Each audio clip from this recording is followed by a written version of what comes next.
My name is Katja, and I'm excited to share my journey in learning the traditional art of bobbin lace making. I started learning in September 2022 with no experience, and I am here to share my progress and the laces I have created. But before I dive into the details, I want to take a step back and give you a brief history lesson on the origins of lace making in Finland. Lace making was first introduced to Finland in the 16th century by the Swedish and German traders.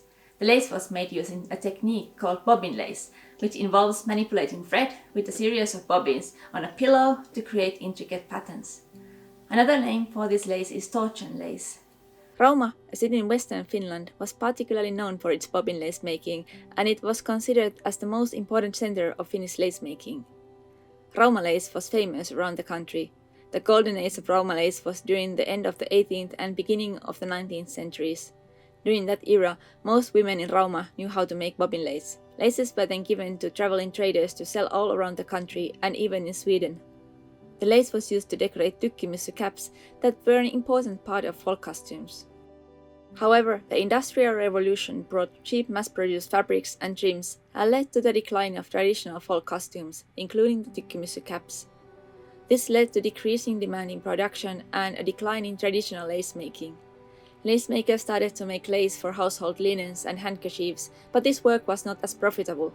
At the end of the 19th century, the lace making culture was at the brink of extinction, but then hobbyists started taking up the lace making and the tradition was saved for the future generations. My Askola silk cap has been waiting for its proper lace for some months now. 2 different lace patterns are recommended for this cap. The original cap has a lace that is a narrower variation of a popular pattern called Frimodiglai. The name comes from the designer Kaisa Frimodig, who lived in Rauma at the turn of the 18th and 19th centuries. The second option is a lace called Floderi, that is actually a compilation of 3 different laces. Although I'd have loved to replicate the original lace, or at least to make some sort of Frimodiglai lace, I had to admit to myself that my beginner skills were better suited for the simple Floderi. Floderi is based on this extant lace from Vehkalahti, Finland, although the same patterns are seen in many extant caps. The original lace has double pattern in the middle, but for the Askola costume it is recommended to use just one. Besides the lace for the cap, my shirt also needed a narrow lace for the collar. As it only needed 8 pairs of bobbins, I decided to start with it even though it wasn't the simplest of the laces I needed to make. So, what tools do you need to make bobbin lace? First, you need bobbins. I have collected a big pile of bobbins that are all second-hand. I prefer these long and narrow ones as they are easy to fit onto the pillow. The simplest of my laces uses 8 pairs of bobbins and the most complicated one I have made has used 30 pairs. That means a total of 60 bobbins. You'll need thread that can be cotton or linen. Linen is the most popular thread used for bobbin lace in Finland. However, cotton works just as well, and nobody is stopping you from using any other thread. You'll also need pins. Finally, when you are working with large amount of bobbins, you'll need bobbin holders like these. These are very easy to make out of craft sticks, elastic band and buttons. Then you need a pillow. A small project can be made on a piece of styrofoam or similar, but long strips of lace need a pillow with a roll. I bought mine for €10 from flea market. I re-upholstered it and now it looks like new. The bobbins are wound so that the thread comes out from below the bobbin on the left side. After crossing the thread a few times to hold the thread in place, I start winding the bobbin properly. It is important to turn the bobbin and not the thread so that you aren't affecting the twist of the thread.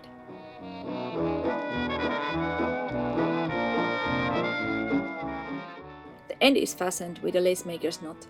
This knot holds the thread in place as long as the bobbin hangs down in the working position. However, if you take the bobbin and turn it sideways, you can twist the bobbin and release more thread.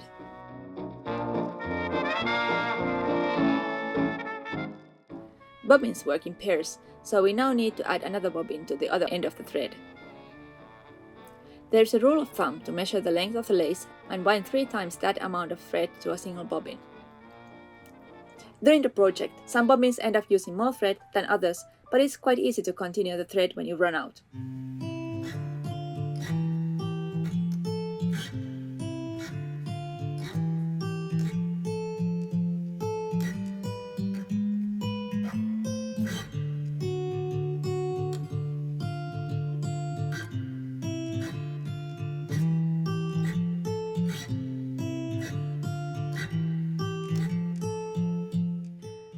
After I saw that video that I included in the beginning, I had to try filling the bobbins with my spinning wheel. For this, I had to spin the wheel the opposite direction that I had gotten used to. It took some tries, but I found out that it worked.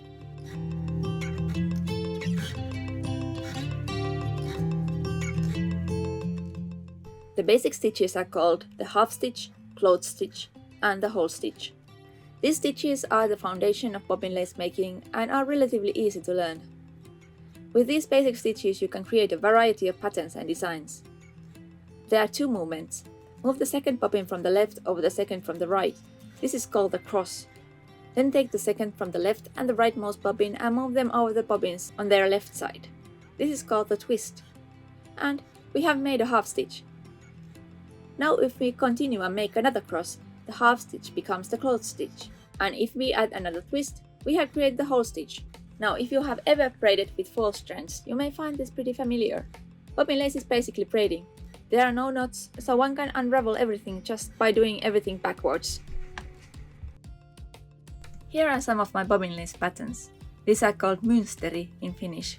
I have fastened the paper patterns on cardboard and covered them with adhesive book cover plastic. It also makes it easier to see the white threads if you color the pattern with some markers. In addition to these, I have also paper diagrams that explains the stitches used to fill these patterns. These patterns are then attached to the roll on my pillow. To match the joint perfectly, one can add fabric or paper towel underneath to adjust the diameter of the roll. The roll goes onto the pillow like this. There is this little clasp that keeps the roll in place. As the roll is pretty loose, I use this half of clothespin to keep the roll from slipping. I first made some basic exercises, then it was time to start my first ever lace project. Here is the lace I'm going to make. I got this tiny bit from Taito Etelä-Suomi when I bought the pattern for the lace.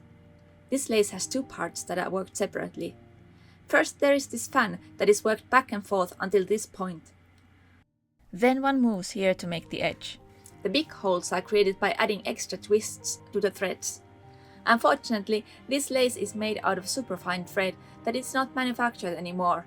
The closest thread I managed to get is slightly thicker and thus my lace won't be this delicate.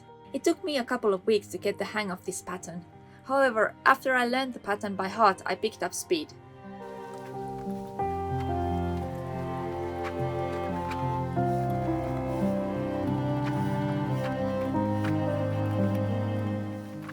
The finished lace was about 80 centimeters long to fit my shirt color.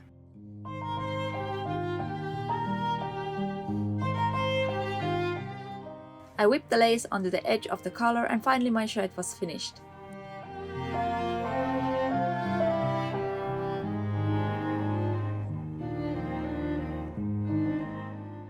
The first one of the lace cap laces is the base, the second makes the edging and the third, the most complicated one, goes in the middle. Therefore it makes sense to make the laces in that order. Here I'm pricking the pattern as the cardboard I used here is too thick to prick through with pins. This lace is fairly simple and after the color lace I caught the hang of this quickly. There are 2 side triangles that need to be worked first before the half stitch diamond in the middle. The edges are made with 3 pairs of bobbins and whole stitches. 3 twists form the gap between the edges and the main pattern. The net pattern on both sides of the diamond are made with half stitches with extra twists between the needles to make the gaps.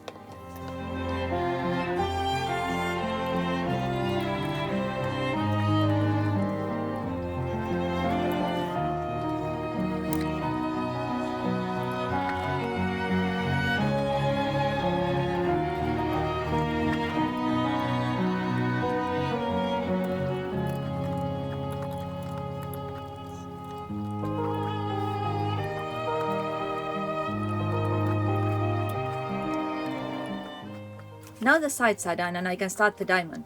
The diamond is worked back and forth in half stitches following the pattern direction.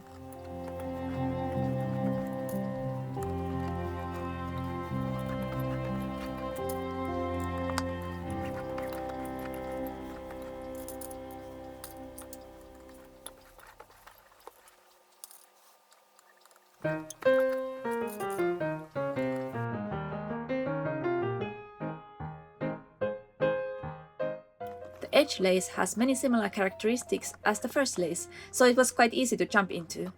The joining of the diamond and the fan patterns was a little bit tricky to get right at first, but finally I learned to keep track of all my threads.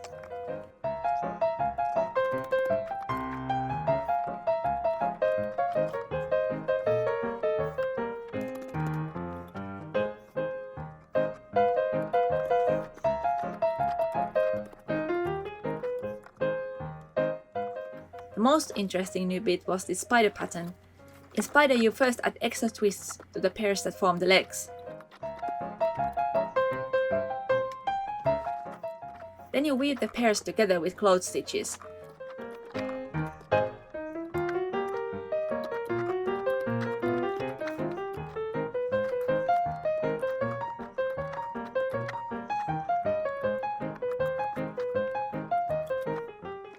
You add a needle and then repeat the weaving, completing the spider's body.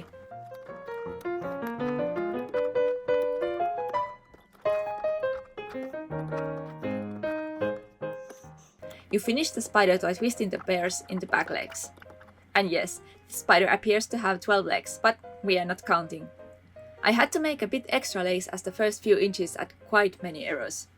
With the final lace the number of bobbins almost doubled from 17 to 30 pairs. Now I had so many bobbins that they didn't fit anymore. So I made more bobbin holders and started stacking the bobbins not currently in use. Once again the pattern had to be divided in sections.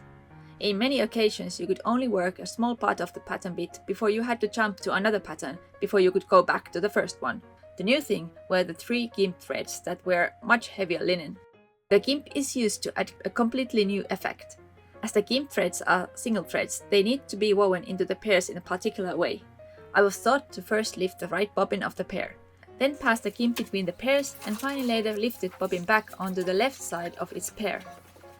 If any extra twists were needed, they could be added after that.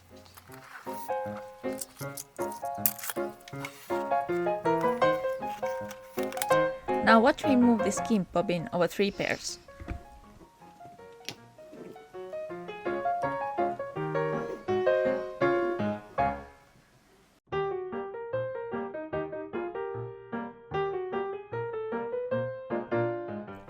At the end I added some cloth stitches and then made the selvage edge by running each bobbin left to right over 4 others with a cloth stitch.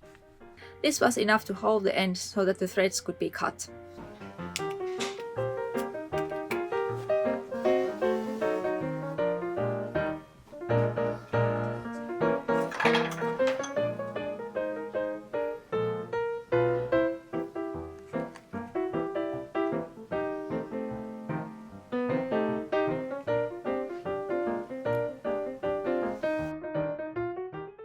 Now that the 3 laces are ready, I need to weave in the ends and then sew the laces together. I first sewed the base lace to the middle lace. Then I rolled in the corners of the middle lace to make nice round corners. The edge lace was then sewn on with some gathers at the corners. Finally, the whole lace bit was sewn to the linen piece called bone, as it sort of resembles a bone, being narrow in the middle and wider at the ends.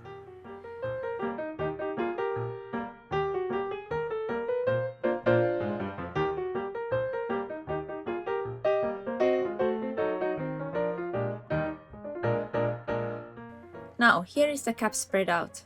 Now I need to starch it. I boiled 2 teaspoons of potato starch with 2 deciliters of water to make the starch.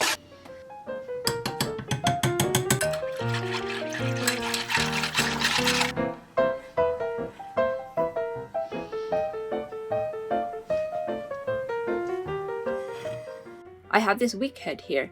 I first cover the head with a wet cotton gauze. I let the starch to cool down and then added my lace cap into the pot. I turned it around until it was completely covered in starch.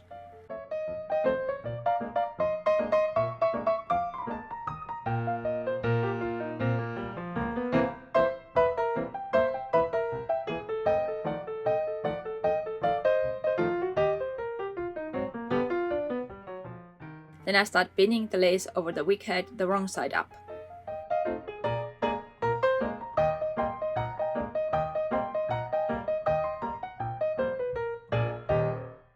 Now the cap has dried overnight and it's stiff as a board. I can remove the pins and then pop the cap the right way around.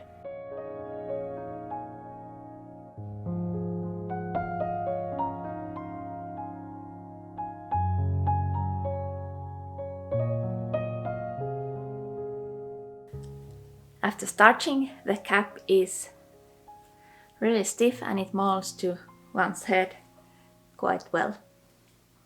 And how does one actually wear this? Here I have my silk cap ready, and this lace goes underneath. This is basically the remnants of a linen cap people used to wear under their silk caps just to keep the silk cap from getting dirty. This goes to a head and is fastened to a bun. So first we need to make a bun. So I have my hair in a super high ponytail and I'm going to make a bun. Like so. Now I'm taking the lace and placing it on my head. And now I can take these little tiny pins and I can pin the lace to my bun. I could also use the pins to pin it to the back of my hair. I don't think there are any rules on how to do this. If it holds, it holds. Like so. So now I have the lace. And here is my silk cap. Silk cap has these ties underneath, but these can be used to hang the cap to the bun.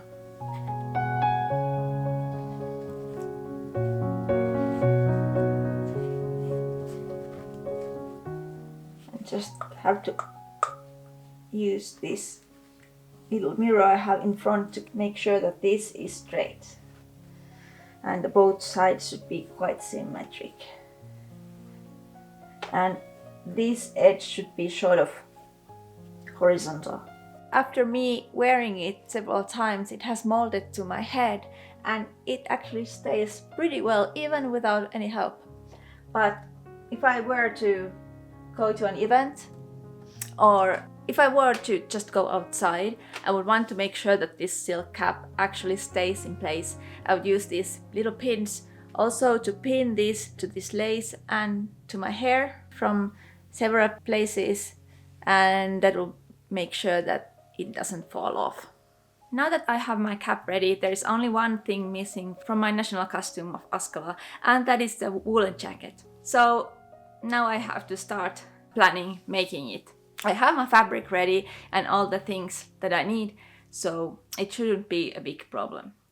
If you like this video, please press the like and subscribe buttons for me. Comment down below what kind of national costumes you like. You have a favorite area or a country, the costumes of which are particularly interesting to you, and what kind of traditional headwear people wear in your country. See you soon in the next video. Bye!